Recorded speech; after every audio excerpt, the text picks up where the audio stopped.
Sabah everybody and welcome back to the channel. Today I want to talk to you guys about the Galaxy Z Flip 3. And the reason behind that is because today is my last day with this device. I'm actually going to box it up and I'm returning it. And it's not because I intended to return it. I actually was very excited about this device at launch.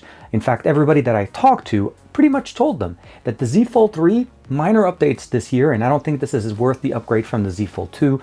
The Z Flip 3, for the most part, gave us everything that we've wanted in a foldable to this date, because it received a lot of upgrades and there's a lot of new things in here that make this a very unique device. But after using it for 3 weeks, I kind of changed my mind, and that's because, well, this is what the point of the video is. This is why I'm returning the Galaxy Z Flip 3. This is TK. Let's discuss.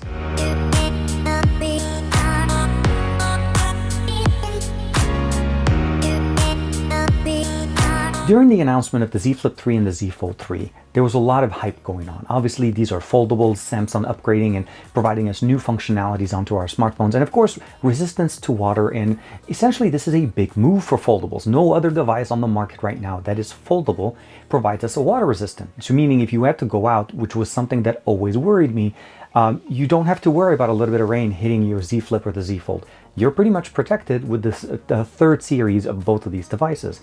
But at the end of the day, when you start using it on a daily basis, there's a couple of things that you want to keep in mind.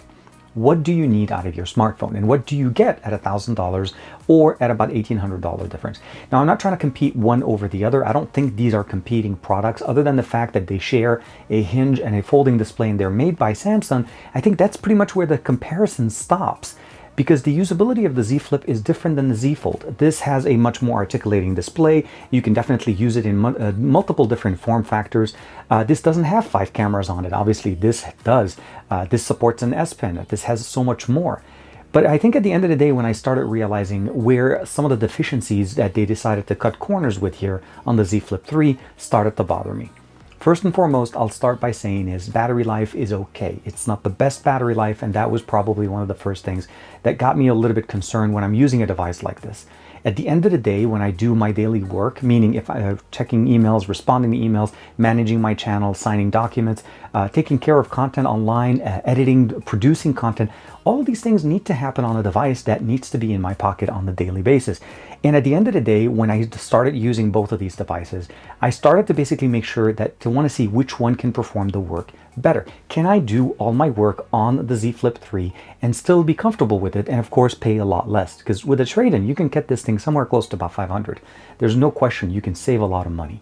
Samsung's main goal at the end of the year is to be able to sell more foldables by selling more Z Flips. They're not going to sell more Z Folds, for sure.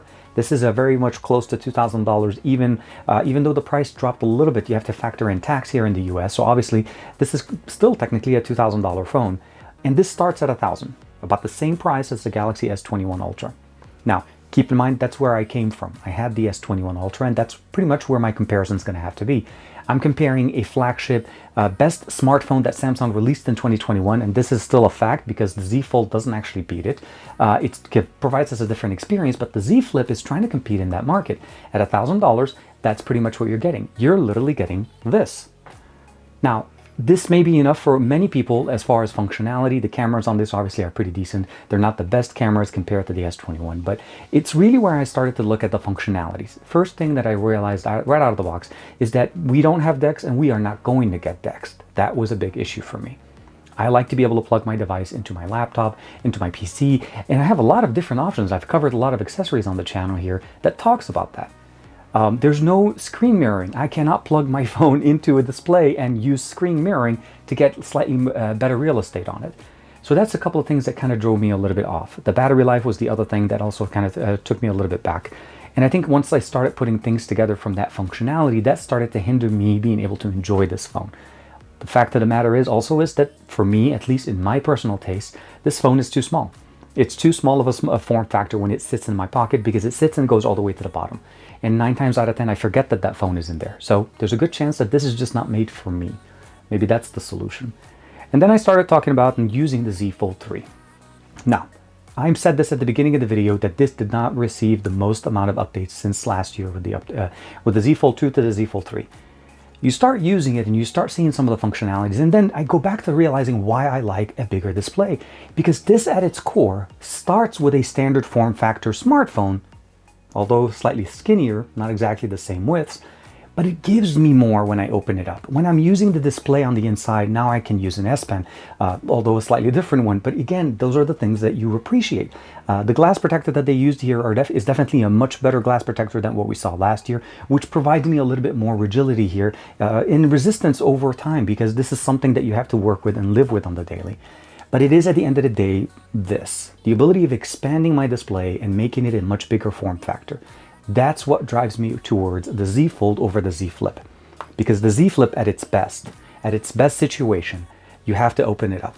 They added a lot of functions to the external display. There's an always-on display, there's touch sensitivity, you can read some of your notifications, you can initiate the camera, you can play some music. All of these things are very nice and very functional, but 90% of the things I can do that on my watch. I don't really need my phone's external display to tell me this. And I'm talking about the Galaxy Watch 4 Classic here. I'm not even talking about other brands. I'm keeping it Samsung here. So keep in mind, this is a nice feature, but realistically, I still have to open it to make a phone call. I still have to open it to watch movies. I still have to open it to do 90% of what I need to do. Responding to emails, actually reading emails, looking at documents and images and so on. A lot of the stuff you have to open up. So I don't want to make this video too long, and I don't want to make it sound like I'm harping on it. I, at the end of the day, want a phone that does more for me than what I've come from. And if I come from a Note, if I come from an S-Line series, this is not an upgrade, this is a compromise. If I'm coming to basically going into the Fold, then there is an upgrade. Obviously, there's a premium there, but this is something that you want to keep in mind. What are you going to do with your phone? Do you want to spend the money on the phone and then do less than you used to do before? That's the compromise, or at least that's the approach that I'm looking at. And that's one of the reasons why I decided, after buying both of them, just for reference, I paid for both of them. I decided that I'm going to be returning the Z Fold 3, sorry, the Z Flip 3. And that's because I think this just doesn't fit me. The color is amazing. The material on it is actually very, very nice, although very slippery on any kind of flat surface. That's another thing. So a case is definitely needed. But I could say the exact same thing. You definitely need a case on both phones. I'm not trying to harp on that part. But it is, at the end of the day, a phone that aspires to be a regular phone. It's not trying to be more. And that's why, for me, it's not the right phone. Let me know in the comments below, what do you guys think of the Z Flip 3? I mean, personally, again, I think the most amount of updates that they've done to the smartphones as far as foldables this year, Samsung put into the Z Flip 3. The external display, the water resistance, and of course the material that they used on it. There's a lot of new things and very exciting, and I know quite a few people that are very happy with their Z Flips. For me though, if I have to work on it and I have to make my life better, the Z Fold 3 is definitely the reason why I would actually chose this one, and I'm going to go with it from now on. So I'll see you guys in the next video. Thank you very much for the support. And again, keep in mind, this is again my personal preference. And of course, if you have a different opinion, please let me know in the comments below, because I honestly would love to be able to discuss this subject with you guys and find out exactly if you're more the Flip team or the Fold team. Something is very interesting. This is TK. I'll see you in the next video.